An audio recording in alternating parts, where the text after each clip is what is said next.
from Tamcock. Hi everyone. Well, our amazing trip here in Ninh Binh province is coming to an end, and after 4 days traveling around, we think that we are well placed to give you our top 5 tips for things to do, do's and don'ts, all of that here in the area. Yeah, let's start with tip number 5. Well, you've got to get here. And so we highly recommend that you take the luxury transfer from Hanoi. We got it through a company that had limousine transfers, a limousine bus, and it was about $15 each from Hanoi. It's a little bit cheaper going back, and this was a really comfortable way to come, and it was a lot cheaper than a private transfer. And it was door to door. It was door to door, yes. Door to door in luxury minivans. So that's the easiest way to get here and the most economical for a comfortable ride. Okay, so tip number 4, places to stay. We recommend you stay at the Banana Tree Hostel if you like to be cheap and cheerful. It's a fabulous place. They've got dormitories and private rooms, and it's the happening place here in Tamcock if Tamcock is where you want to be based. It's got great food. It's a one-stop shop. They will help you arrange all of your transport around the area if that's what you'd like. And we actually didn't stay there, but we went there every day, and we wish that we had. There are lots of boutique hotels in the town to stay into, which are a little more comfortable, but not as much fun. Tip number 3, guys, boat rides. You can take your boat ride in Tamcock or Trang An. The difference, well, it's cheaper in Tamcock, and the boat rides are centered in town in Tamcock. In Trang An, you've got to travel to the boat ride area from your accommodation, which is probably pretty easy to do, but maybe a little bit of a pain. Boat rides in Tamcock are cheaper. It's 120,000 dong per person, plus 150,000 for the boatman.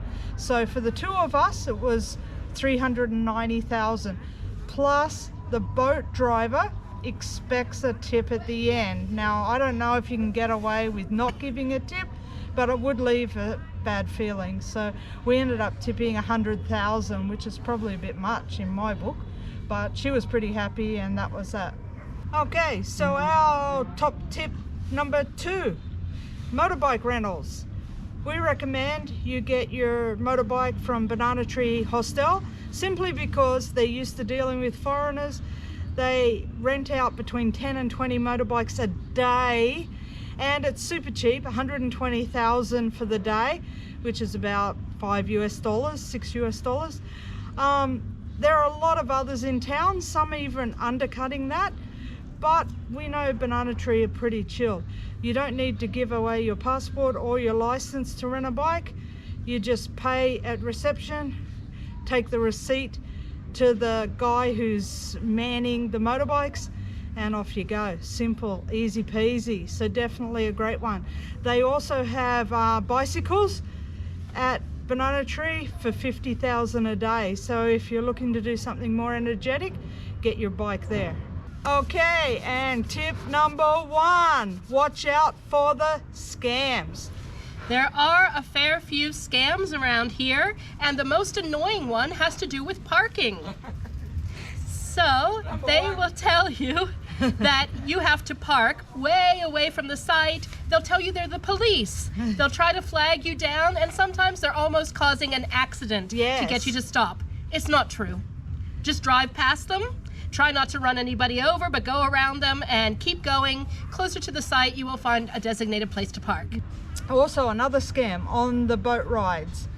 They take you out in the middle of the water and they try and force you to buy drinks for your boat driver, buy a drink for yourself, buy some fruit.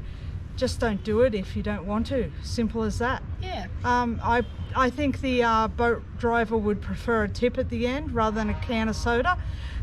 We've also heard that when you buy a can of soda, they just return it to the lady after you've gone anyway and get the money back. So just don't do that if you're not interested. Yeah, exactly. If you want something to drink, fine. If you don't worry about it. We found the sale wasn't too hard, but still, it is a little bit of annoying. And also, they will come to take your photos, and I've heard that they'll say like a price, and then they'll take lots and lots of photos, and then they'll say that that's per photo in the end, and they're quite persistent that you buy all those photos. So if you don't want photos taken, just say no, and they paddle away. All right, guys. We hope you like these 5 top tips of Ninh Binh. And please keep watching. We've got another couple more videos from Northern Vietnam to come. And thank you. Please subscribe, and we'll catch you next time. Where? Girls on the Loose. Bye for now. See ya. Bye-bye.